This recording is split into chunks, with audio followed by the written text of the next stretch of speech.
What's happening, Panda Nation? Peter Von Panda here. If you're looking for the slimmest power bank available, you might want to check out this. Hey, I just picked this up. It's by TNTOR, and it's a power bank. And what's crazy about it is, just look at the box that it comes in. This thing is going to be pretty small no matter what.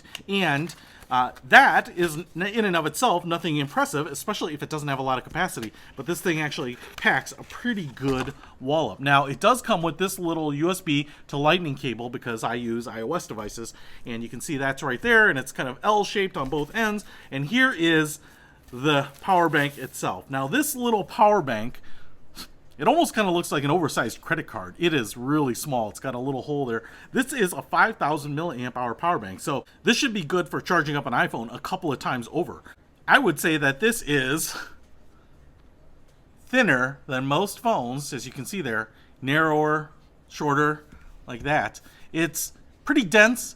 It's not heavy, but it feels nice and dense and nicely weighted. Now, I'm going to show you here on this side, we have a little button with LEDs to show you what the charge status is. So that's 50%. And then on this end, we have two ports here. This is actually a lightning port so that you can actually charge this with a lightning port. And then here's a USB port. So this little cable does two things. One, I can use it just like this and then plug it into a charging brick to charge it up. But then I can just take the cable and reverse it and put it here in this USB output slot right there.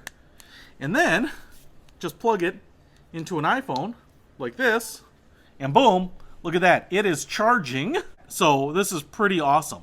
Now, I am going to get this thing fully charged, but what I really love about it is just how slim and travelable and portable this is. So this is something, not only could you put it in a coat pocket or something like that, but you could absolutely put this in like a Padfolio pocket, something that you're always carrying around.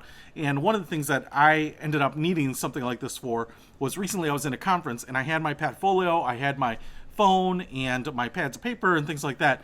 But what I didn't have is a really slim portable power bank, and I ran out of juice, with several hours to go. And as anyone knows, when you're sitting in a conference listening to speakers, you like doing a little texting, catching up on email, and reading the news. And so for those last few excruciating hours, I would have done anything to have a little charge. So this little device here is going to be great for having power on the go when you need it without taking up any space. If you want to pick this up, you're going to be able to, because I'm going to throw a link in the description where you can find this. Peter Von Panda, out.